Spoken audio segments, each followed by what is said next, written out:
Hi guys, स्वागत है आप सभी का एक और नई वीडियो के अंदर। और आज की इस वीडियो में हम लोग बात करने वाले हैं वो ऐसी 3 मिस्टेक्स जो आप या तो करते हो या कर रहे हो या करने वाले हो अपनी सीयूईटी एग्जाम की प्रिपरेशन में, जो कि आपको नहीं करनी चाहिए, जिससे आपको बहुत ज़्यादा टाइम बचने वाला है। तो चलिए बिना कोई टाइम वेस्ट के इस वीडियो को स्टार्ट करते हैं और बात करते हैं वैसे 3 मिस्टेक जो आपको नहीं करनी चाहिए। तो सबसे पहले गलती जो जनरली नए बच्चे करते हैं, हमने भी की थी जब हमने अपने सीयूईटी की प्रिपरेशन चालू की थी।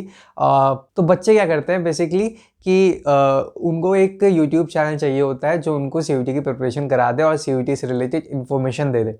तो हमें क्या लगता है कि भाई जो जिस चैनल पे हर रोज़ 10-15 वीडियोस अपलोड हो रही हैं सीयूईटी से रिलेटेड, अगर मैं उस चैनल को सब्सक्राइब कर लूँगा तो सीयूईटी से रिलेटेड मेरे पे कोई भी इन्फॉर्मेशन जो है मेरे से मिस नहीं होगी, कोई भी अपडेट मेरे से मिस नहीं होगी। तो हम ऐसे चैनल को सब्सक्राइब कर लेते हैं जो हर छोटी-छोटी बात पे वीडियोस बनाते हैं और कभी-कभी कोई बात होती नहीं तो फालतू की वीडियोस बनाने लगते हैं। तो उन वीडियो को देखने से बच्चों का टाइम और नेट दोनों ही खराब होता है। जो 1.5 GB नेट मिलता है, बच्चे कहते हैं, बच्चे वो वाली वीडियोस देख लेते हैं, डाटा खत्म हो जाता है, अब पढ़े कैसे?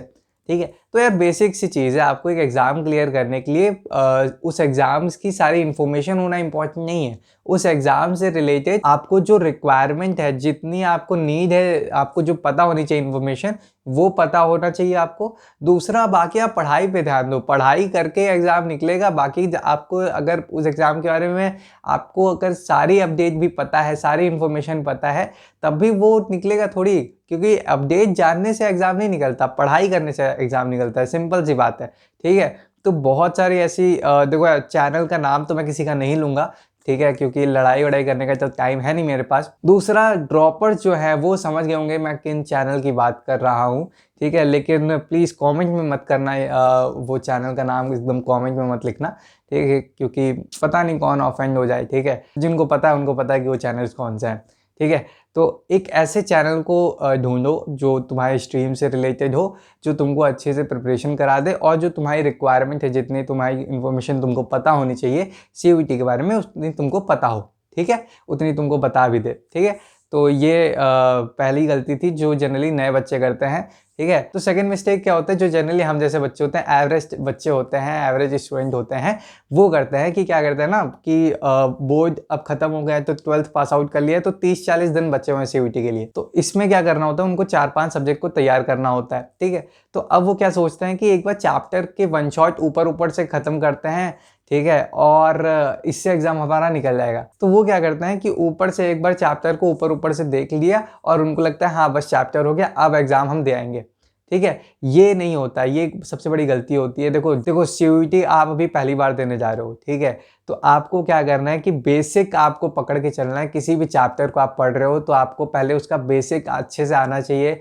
उसमें कोई टर्म्स हैं, कोई फॉर्मूला है, सब उसका आपको अच्छे से पता होना चाहिए। कोई भी बेसिक सवाल अगर आपसे उस चैप्टर से पूछ लिया जाए तो आपको वो आता हो, ठीक है।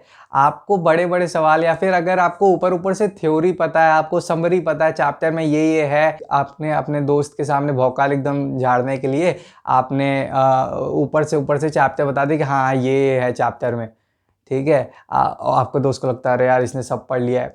भाई बेसिक पे ध्यान दो, ये सब तमाशा करने की ज़रूरत नहीं है। बेसिक आप पकड़ के चलोगे तो आपके एग्जाम में भी वही क्वेश्चन आने हैं। कोई आपसे आपसे लिखवा थोड़ी रहा है, कोई बोर्ड एग्जाम में चलता था भाई इतना कि आपको समरी आती है, ठीक है, तो आपको समरी पता है चैप्टर के ऊपर से, तो आपने लिख दिया कुछ बना के। लेकिन यहाँ लिखना तो है नहीं, ठीक है। नेगेटिव मार्किंग भी है ऊपर से, अगर आपने 4 ऑप्शन में से एक गलत कर दिया अगर, ठीक है, आपकी प्रोबेबिलिटी भी 25% है कि आपका क्वेश्चन कोई सही होगा। तो आपको बेसिक पकड़ के चलना है। अगर आपने बेसिक पकड़ा तो 100% है कि आपका क्वेश्चन सही होने वाले हैं वहाँ पे, ठीक है। तो सेकंड मिस्टेक भी हो गई कि आपको बेसिक पे ध्यान देना है चैप्टर के, ठीक है। बेसिक पॉइंट भी आपको पता होने चाहिए, शॉर्ट नोट्स आप बना सकते हो। थर्ड मिस्टेक भी वही लोग करते हैं जो जरा से एवरेज स्टूडेंट होते हैं हमारी तरह। हम लोग क्या सोचते हैं कि मॉक पेपर लगाने की क्या ज़रूरत है, मॉक टेस्ट देने की क्या ज़रूरत है। हमें ये लगता है कि भाई हमने चैप्टर पढ़ लिया है और एग्जाम में वही चैप्टर आना है, तो इस चैप्टर में से जो क्वेश्चन आएगा ठीक है, वो हम कराएंगे। पर ये बहुत बड़ी गलती होती है। आपको अभी आप पहली बार देने जा रहे हो तो आपको पता नहीं है कि सीयूईटी का पेपर पैटर्न कैसा होता है, कैसे क्वेश्चन उसमें आते हैं, कैसे घुमा के क्वेश्चन पूछता है, आपको वो कुछ भी नहीं पता है। तो आपको मॉक सॉल्व करनी चाहिए, क्योंकि आपको जितने ज़्यादा आप मॉक सॉल्व करोगे उतना ज़्यादा आपको क्वेश्चन का पैटर्न पता चलेगा कि कहाँ से कैसे कैसे क्वेश्चन आ रहे हैं, किस टॉपिक से कैसे क्वेश्चन पूछ सकता है। ठीक है, जितने ज़्यादा आप मॉक सॉल्व करोगे तो उतना ज़्यादा आपको क्लैरिटी मिलती जाएगी आपको पेपर पैटर्न की। तो आपको मॉक्स ज़रूर खरीद लेने हैं। आपके स्ट्रीम में कौन बेटर मॉक्स देता होगा वो आपको पता होगा। एक कॉमर्स स्ट्रीम का मैं बता देता हूँ कि सुनील पांड्या सर के जो मॉक्स हैं उसी में से सारा सवाल आता है। ठीक है, 100% उसी में से आता है। 20-20 मॉक हर सब्जेक्ट के देते हैं वो, 3 सब्जेक्ट के, बिजनेस, अकाउंट्स और इको। तो आप वो मॉक्स खरीद सकते हो जब पेपर आपने पूरी पढ़ाई कर ली है और अब आपको मॉक सिर्फ सॉल्व करना है, तो आप वो मॉक्स पे ट्रस्ट कर सकते हो। 100% उसी में से पेपर आना है। ठीक है, आपको और जितने ज़्यादा क्वेश्चन आप सॉल्व करते आते हो ना उतना आपको क्लैरिटी मिलती जाएगी। ठीक है, दूसरा, अगर आपने मॉक सॉल्व किया है तो मॉक सॉल्व करने के बाद पहले तो एनालाइज करना कि क्या क्या गलतियां हुई हैं। उन गलतियों को आप एक नोटबुक पे लिखते जाना कि हाँ मेरे को ये मॉक से, पहले मॉक से क्वेश्चन नंबर 4 गलत हुआ है, क्वेश्चन नंबर 2 गलत हुआ है, और वो क्यों गलत हुआ है, उसका सही आंसर क्या होगा वो भी लिखते जाना, ताकि आप जब भी एग्ज़ाम देने जाओ, ठीक है, तो उससे पहले वो सारी जो गलतियां हैं वो आप एक बार देख लो, जिससे कि वो क्वेश्चन आपका एग्जाम में अगर आए तो फिर आपकी गलती नहीं होगी। ठीक है, तो आपने अगर मॉक सॉल्व किया और गलतियां अपनी जो है वो नोट कर ली तो ये बहुत हेल्पफुल रहने वाला है। बस अब इसके अलावा आपके 800 में से 800 आने से कोई नहीं रोक सकता। ठीक है, तो आज के लिए फिलहाल इतना ही। आपकी तरह मैं भी मायूस हूँ। तो भाई आज के इस वीडियो में बस इतना ही। आई होप जो मैं समझाना चाह रहा हूँ वो आपको समझ में आ गया होगा और ये मिस्टेक्स अब आप नहीं करने वाले हो। ठीक है भाई, ऑल द बेस्ट। अच्छे से एग्जाम की प्रिपरेशन करो, अच्छे से पढ़ाई करो, अच्छे से एग्जाम दे के आओ। ठीक है, थैंक यू सो मच।